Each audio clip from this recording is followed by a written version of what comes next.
បាទសួស្តីបងប្អូនទាំងអស់គ្នាប្រទេសថៃនឹងរលំរលាយជាក់ជាមិនខានឡើយសប្តាហ៍ថ្ងៃនេះគឺនៅមានទឹកជំនន់ជាច្រើនកន្លែងហើយថ្មីនេះបងប្អូនបានដឹងហើយថាមានការបាក់ស្រុតដីយ៉ាងធំ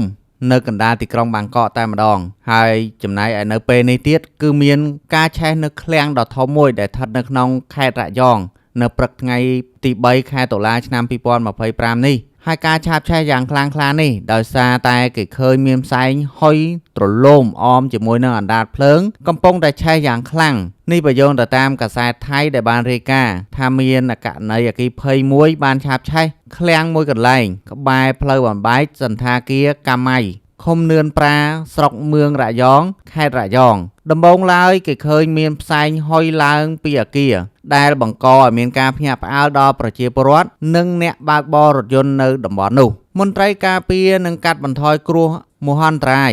រួមជាមួយនឹងរថយន្តពន្លត់អគ្គិភ័យជាច្រើនគ្រឿងមកពីស្ថាប័នមួយចំនួនកំពុងតែប្រញាប់ប្រញាល់ចុះទៅកន្លែងកើតហេតុដើម្បីគ្រប់គ្រងអគ្គិភ័យនិងបង្ការកុំឲ្យឆេះរីករាលដាលធំ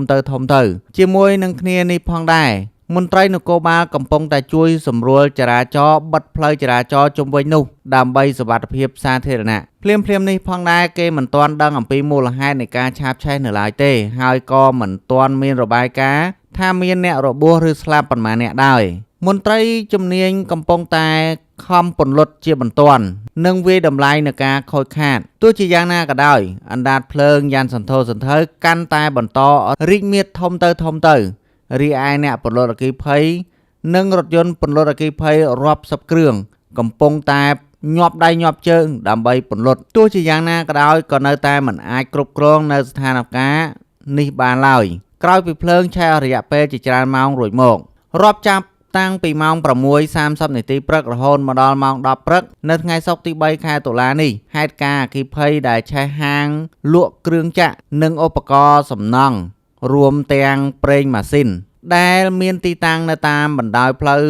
សុខុមរិទ្ធត្រង់ផ្លូវបំបែកសន្តាគាររយองដែលស្ថិតនៅកណ្ដាលទីក្រុងរយองនេះដែលអណ្ដាតភ្លើងបានឆាបឆេះយ៉ាងសន្ធោសន្ធៅដល់ផ្នែកខាងក្រោយនៃហាងដែលជាឃ្លាំងស្តុកប្រេងម៉ាស៊ីនហើយក៏ជាឃ្លាំងស្តុកទំនិញរបស់ហាងនោះផងដែរហើយអ្វីដែលកាន់តែពិសេសនិងគួរឲ្យព្រួយបារម្ភនោះគឺ